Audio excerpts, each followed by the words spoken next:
Pakistan voters front کا اجلاس جاوید تنویر کی سربراہی میں ہوا۔ اجلاس میں حسیب عظیم پنور، سابقہ ایڈیشنل سیکرٹری سرور قائم خانی، امیر علی، حافظ محمد قاسم سمیت اسلام آباد، سندھ اور پنجاب سے تعلق رکھنے والے ایگزیکٹو ممبران نے شرکت کی۔ پروگرام کا آغاز تلاوت کلام پاک سے کیا گیا۔ اجلاس میں عوامی انتخابی سسٹم کو عوام میں متعارف کروانے کے لیے لائحہ عمل تیار کرنے کے لیے پاکستان بھر کے تمام ممبران سے تجاویز لینے کی منظوری دی گئی۔ اس موقع پر ممبران نے تنظیم سازی کے لیے پاکستان ووٹرز فرنٹ کے منشور کے مطابق عہدیداران کی دن رات محنت کو سراہا۔ اس موقع پر کانفرنس کے شرکاء نے عوام نیوز سے گفتگو کرتے ہوئے کہا کہ یہ جو اس وقت جتنی گفتگو ہو رہی ہے، میرے سامنے جاوید صاحب بیٹھے ہوئے اور دو بڑے معتبر نام وہ بھی ممبر ہیں اور اپنے اپنے شعبوں میں اپنے اپنے علاقوں میں باقاعدہ ان کی کنٹریبیوشن ہے ایک لمبی چوڑی، افسران بالا میں شمار ہوتے ہیں، لیکن اب میں ان کی پوری ڈیٹیل نہیں بتاؤں گا آپ کو۔ آپ منہ اٹھا کے ان کے پاس اپنی سفارش نہ لینے چلے جائیں، وہ صرف جائز کام جو ہے اس کو کہنا نہیں پڑتا، وہ ہو جاتا ہے۔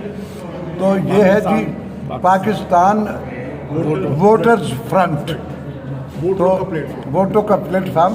آئیے ہم آپ کو بتائیں آپ کے رائٹس کیا ہے جو آپ کو پتہ ہی نہیں، اور نچوڑا جا رہا ہے ہم سے سب کچھ، پیسے ہمارے ہیں، سارے یہ کر رہے ہیں، ایسے یہ کر رہے ہیں۔ ہمیں ایک پروٹوکول جا رہا ہے، اور پروٹوکول جس پہ ساری انویسٹمنٹ وہ بھی میری، اور جو میرا پیٹرول لائن میں کھڑے ہو کے چل رہا اور مجھے راستہ نہیں دے رہا وہ بھی میرا۔ فزیکل امپلیمنٹس عمل سے ریلیٹڈ ہو، جن کو نہیں آتا تو آئے مل کے ان کو سکھا دیں۔ ہم جب میجورٹی میں سکھائیں گے، جب ہماری میجورٹی نکلتی ہے تو پھر دھوئے نکلتے ہیں، اور پھر یہ مان لیتے ہیں باتوں کو۔ حبی علی میں نہ بھی مانے تو بغض معاویہ میں مان لیتے ہیں کہ نہیں یار یہ تو کھڑے ہو گئے۔ تو آئیے رب کو راضی کرے، اس کی مخلوق کو راضی کرے۔ رب صرف نمازوں سے راضی نہیں ہوگا، اس کے ہاں کسی بھی ہیومن بینگ کا سب سے جو مقبول اور پسندیدہ عمل ہے وہ ان کی کیئرنگ ہے، ان کا خیال ہے، ان سے ایفیلیٹ رہنا ہے۔ تو آئیے آپ بھی ہمارے ساتھ اس مشن میں شامل ہو جائیے۔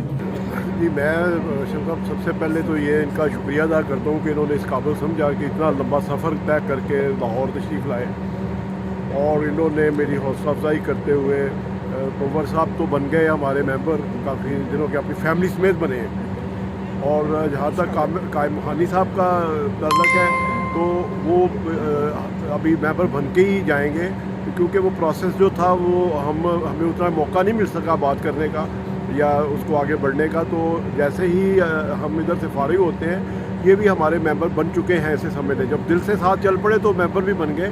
لیکن میں اسی کو ممبر سمجھتا ہوں جو پاکستان ووٹر فرنٹ کی باقاعدہ آن لائن ممبرشپ حاصل کر لیتا ہے۔ ہماری جو ویب سائٹ ہے وہ www.pvf.org.pk ہے، اس کے اوپر جا کے آن لائن ممبر یہ بن جائیں گے۔ رہا سوال بات چیت آپ کی جو ہے انہوں نے جو کی ہے، اس سے پہلے آپ نے راشد محمود صاحب سے بات کرائی ہے، راشد محمود صاحب سے بات کرائی ہے، تو وہ کافی ناؤن قسم کی شخصیت ہے، ریڈیو پاکستان سے ان کا بہت پرانا تعلق ہے، اور فاؤنڈروں میں سے ہیں پاکستان کے ان اداروں کے، الحمرہ جیسے ادارے، پاکستان یہ جو ریڈیو پاکستان ہے یا پی ٹی وی ہے پرائیویٹ چینل ہے۔ تو مجھے ان سے مل کر یقینی طور پر میں سب سے پہلے آپ کا شکریہ ادا کرتا ہوں کہ آپ نے ان سے ملوایا۔ اس کے بعد مجھے یہ تقویت اور حوصلہ مل رہا ہے کہ میں اکیلا نہیں ہوں۔ ویسے تو 400-500 ممبر ہیں، لیکن جب اس طرح کی شخصیات جو بے لوث ہے ہمارے پاکستان ووٹر فرنٹ میں شامل ہوں گی، جو انہوں نے عندیہ دے دیا کہ میں شامل ہوں گا، تو الحمدللہ مجھے یقین ہے کہ یہ پیغام جو ہم نے تیار کیا ہے، جس کے تحت ہم یہ بات اوپنلی کہہ رہے ہیں کہ ہمارے پاس مکمل روڈ میپ ہے پاکستان کو بحرانوں سے نکال کر ترقی اور خوشحالی سے ہمکنار کرنے کا، تو یہ اس میں اس طرح کے لوگ شامل ہو جائیں گے۔ پنور جیسے صاحب جیسے حیدرآباد سے یہ پورا پاکستان ہو گیا نا، یہ لاہور سے لے کے کراچی تک پاکستان ہے، اسی طرح پشاور میں بھی ہمارے ساتھی ہیں، دوست ہیں۔ بس دوستوں سے ملاقات ہوئی، جاوید صاحب سے ملاقات ہوئی، حسیب عظیم پنور بھائی سے بات چیت ہوئی، تو ماشاءاللہ ان کا جو ویژن ہے اور جو ان کے خیالات ہیں یا قوم کے لیے ان کا درد ہے، اس کو محسوس کرتے ہوئے میں نے ان سے ہمدردی کا اظہار کیا ہے۔